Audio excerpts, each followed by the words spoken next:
روشنی اور ہوا دونوں طرف سے آتی ہے، لیکن دھوپ کسی طرف سے بھی راہ نہیں پا سکتی۔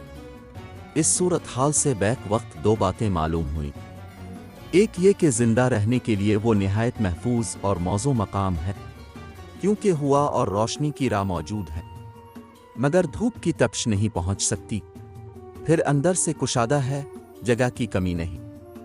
دوسری یہ کہ باہر سے دیکھنے والوں کے لیے اندر کا منظر بہت ڈراؤنا ہو گیا ہے، کیونکہ روشنی کے منافذ موجود ہیں، اس لیے بالکل اندھیرا نہیں رہتا۔ سورج کسی وقت سامنے آتا نہیں، اس لیے بالکل اجالا بھی نہیں ہوتا۔ روشنی اور اندھیرے کی ملی جلی حالت رہتی ہے، اور جس غار کی اندرونی فضا ایسی ہو اسے باہر سے جھانک کر دیکھا جائے تو اندر کی ہر چیز ایک بھیانک منظر پیش کرے گی۔ یہ لوگ کچھ عرصہ تک غار میں رہے، اس کے بعد نکلے تو انہیں کچھ اندازہ نہ تھا کہ کتنے عرصہ تک اس میں رہے۔ وہ سمجھتے تھے باشندوں کا وہی حال ہوگا جس حال میں انہیں چھوڑا تھا، لیکن اس عرصہ میں یہاں انقلاب ہو چکا تھا۔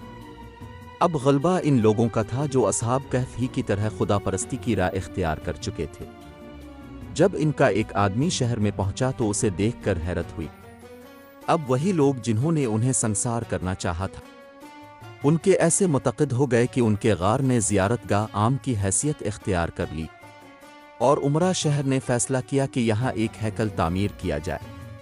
اصحاب کہف نے یہ مدت کس حال میں بسر کی تھی، اس بارے میں قرآن نے صرف اس قدر اشارہ کیا ہے کہ فَضَرَبْنَا عَلَىٰ آذَانِهِمْ فِي الْكَهْفِ سِنِينَ عَدَدًا۔ ضرب علی آذان کے صاف معنی تو یہ ہیں کہ ان کے کان دنیا کی طرف سے بند ہو گئے تھے، یعنی دنیا کی کوئی صدا ان تک نہیں پہنچتی تھی۔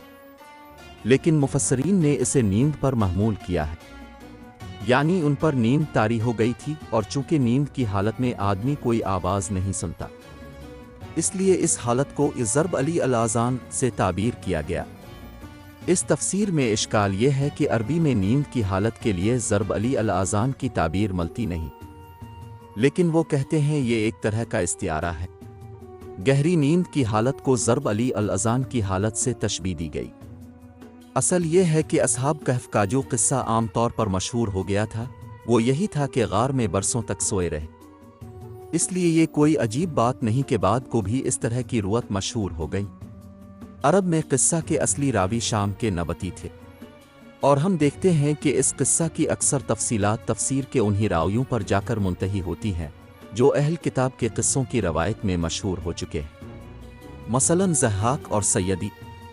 بہرحال اگر یہاں ضرب علی الاذان سے مقصود نیند کی حالت ہو تو پھر مطلب یہی قرار پائے گا کہ وہ غیر معمولی مدت تک نیند کی حالت میں پڑے رہے، اور سم باسنا ہم کا مطلب یہ کرنا پڑے گا کہ اس کے بعد نیند سے بیدار ہو گئے۔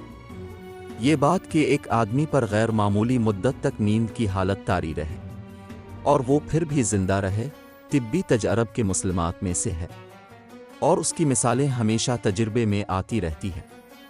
پس اگر اصحاب کہف پر قدرت الہی سے کوئی ایسی حالت طاری ہو گئی ہو جس نے غیر معمولی مدت تک انہیں سلائے رکھا تو یہ کوئی مستعد بات نہیں۔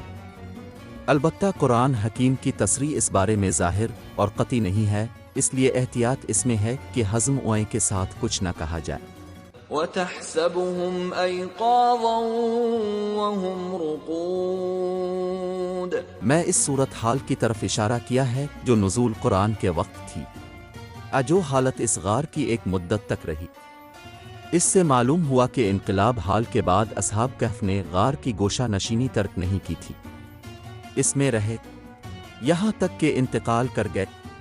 ان کے انتقال کے بعد غار کی حالت ایسی ہو گئی کہ باہر سے کوئی دیکھے تو معلوم ہو کہ زندہ آدمی موجود ہے۔ دہانے کے قریب ایک کتا دونوں ہاتھ آگے کیے بیٹھا ہے، حالانکہ نہ تو آدمی زندہ ہے نہ کتا ہی زندہ ہے۔